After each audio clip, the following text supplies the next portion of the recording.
Bismillahirrahmanirrahim. Assalamualaikum warahmatullahi wabarakatuh. Perkenalkan kami kelompok data mining yang beranggotakan Nur Hikmatun Nazila, Karim Kurniawan, Ratna Agustina, Nazwa Aliatul Marij, Marsandita. Kami akan mempresentasikan hasil laporan kami yang berjudul Pengelompokan Kecamatan di Provinsi Jawa Barat pada tahun 2023 berdasarkan kondisi SMK menggunakan Chemedoids Cluster. Untuk fenomenanya, tingginya angka putus sekolah di tingkat SMK, khususnya di Jawa Barat, mengindikasikan tantangan besar dalam pendidikan kejuruan yang seharusnya mempersiapkan siswa memasuki dunia kerja. Pada tahun 2023, tercatat 1.263 siswa SMK berhenti sekolah, dipengaruhi oleh keterbatasan tenaga pengajar, fasilitas yang minim, dan latar belakang ekonomi yang rendah. Dari fenomena ini menunjukkan adanya tantangan serius dalam proses belajar mengajar, yang mungkin disebabkan oleh berbagai faktor seperti keterbatasan tenaga pendidik, fasilitas yang tidak memadai, serta kondisi ekonomi siswa. Untuk tujuan penelitian ini ada tiga. Yang pertama, untuk mengetahui tahapan pre-processing data sebelum melakukan pengelompokan menggunakan metode Chemedoids Cluster. Yang kedua, mengetahui jumlah klaster yang terbentuk mengenai SMK berdasarkan keadaan sekolah di Provinsi Jawa Barat tahun 2023. Yang ketiga, mengetahui karakteristik dari masing-masing klaster yang terbentuk mengenai SMK berdasarkan keadaan sekolah di Provinsi Jawa Barat tahun 2023. Selanjutnya ada tinjauan pustaka. Untuk tinjauan pustaka mencakup sebagai berikut, yaitu pertama ada sekolah, lalu ada siswa, lalu ada status sekolah, lalu selanjutnya ada variabel mulang, lalu ada angka putus sekolah, lalu ada jumlah ruang kelas,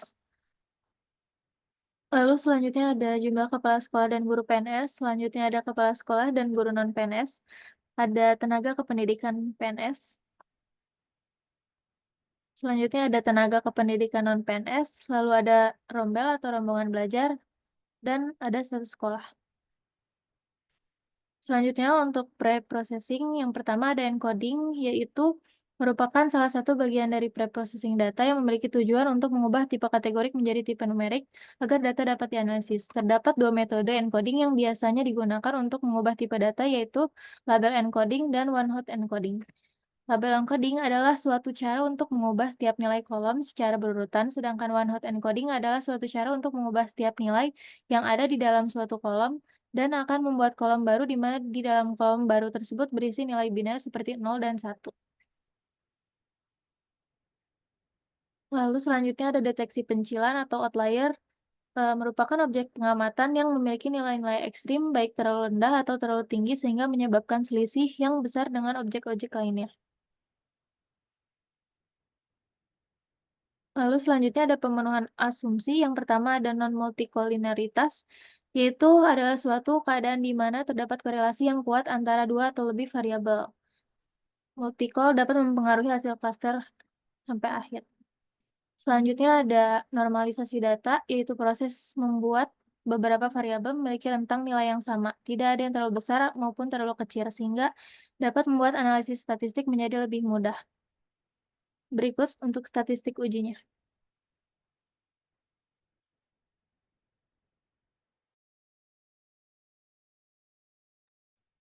Selanjutnya, analisis data menggunakan Chemedoids. Chemedoids adalah salah satu metode partisi karena menggunakan objek yang paling terpusat di klaster menjadi pusat klaster dari nilai rata-rata objek dalam sebuah klaster. Chemedoids adalah nilai yang diambil dari salah satu datanya itu sendiri yang dapat memberikan nilai rata ketidakmiripan yang paling kecil.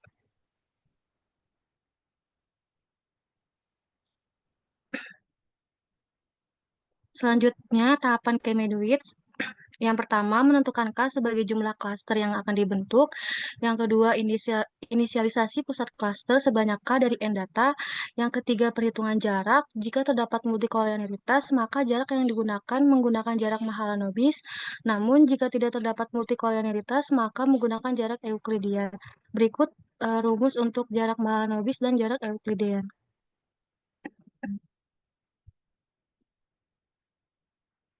Kemudian hitung total jaraknya dengan menggunakan persamaan berikut. Selanjutnya, yang keempat, pilih secara acak objek pada masing-masing klaster sebagai kandidat Chemedoid baru. Yang kelima, menghitung jarak setiap objek yang berada pada masing-masing klaster dengan medoid baru, kemudian hitung total jaraknya dengan persamaan berikut.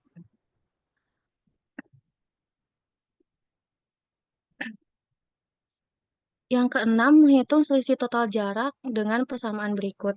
Yang ketujuh, jika selisih total jarak S kurang dari 0, maka tukar objek dengan data klaster lainnya untuk membentuk sekumpulan K objek baru sebagai medoid. Yang terakhir, ulangi langkah 5 sampai 7 hingga tidak terjadi perubahan medoid sehingga didapat klaster beserta anggotanya masing-masing. Selanjutnya, validasi klaster. Validasi banyaknya klaster yang terbentuk menggunakan metode siluet koefisien.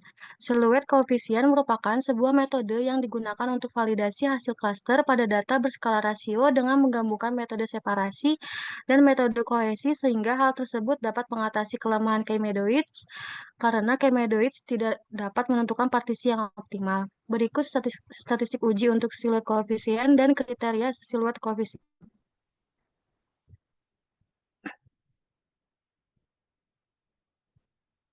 Selanjutnya, alasan menggunakan metode Chemoidoids adalah karena metode Chemoidoids lebih tahan terhadap outlier dan tidak bergantung pada distribusi data sehingga cocok digunakan untuk data kami. Selain itu, analisis Chemoidoids dapat membantu kita untuk melihat karakteristik SMK di Jawa Barat berdasarkan keadaan sekolah sehingga dapat menjadi bahan pertimbangan dalam membuat kebijakan bagi pihak yang berwenang.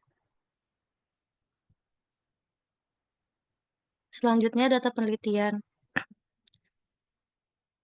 Berikut data kondisi SMK di Provinsi Jawa Barat pada tahun 2023, data sebanyak 818 data dengan sumber Kemendikbud. Untuk data SMK lengkapnya terdapat pada lampiran 1.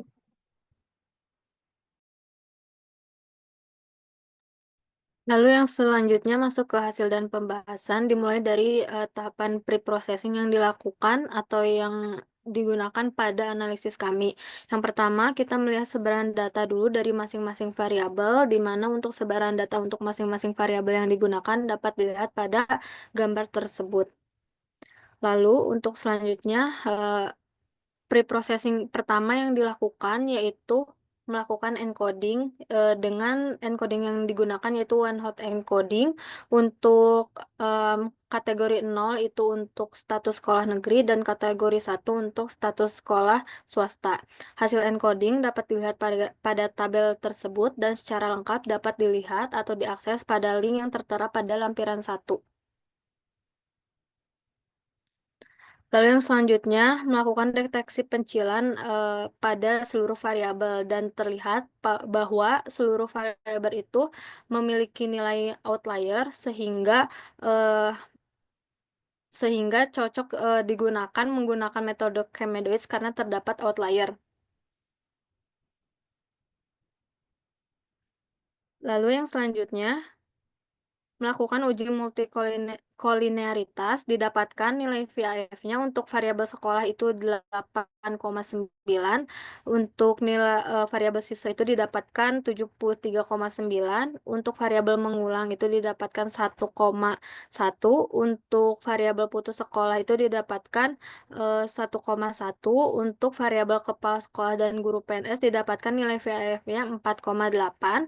Lalu selanjutnya untuk variabel kepala sekolah dan guru non-PNS didapatkan nilai VIF-nya 26. Untuk variabel tenaga kependidikan PNS didapatkan nilai VIF-nya 2,5. Untuk variabel tenaga kependidikan non-PNS didapatkan nilai VIF-nya 6,7. Lalu untuk nilai VIF variabel rombel atau rombongan belajar itu 157,4 dan untuk variabel ruang kelas didapatkan nilai VIF-nya 25,1.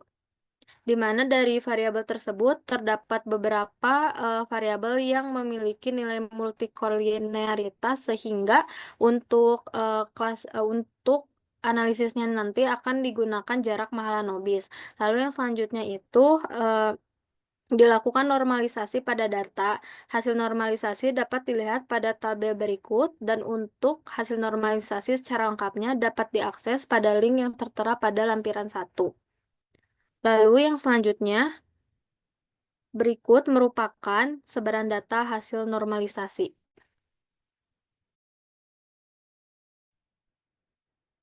Selanjutnya itu ada hasil dari analisis. Yang pertama ada analisis deskriptif. Untuk yang variabel sekolah, minimumnya itu 1, maksimumnya 34, jumlahnya 2.913, dengan rata-ratanya 3,561 atau 4, dan simpangan bakunya 3,84. Selanjutnya ada penentuan jumlah klaster. Di sini menggunakan metode siluet koefisien, yang dimana terbentuknya itu 4 klaster, karena pada nilai koefisien siluetnya yang terbesar.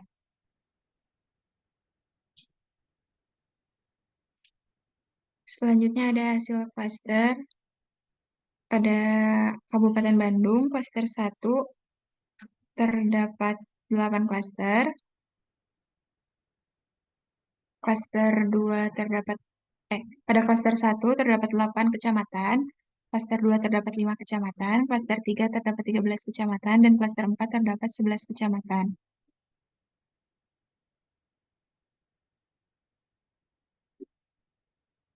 Selanjutnya itu rata-rata pada setiap klasternya dan jumlah banyaknya sekolah negeri dan swasta pada setiap klaster. Di sini angka tersebut dapat dijadikan karakteristik pada setiap klasternya.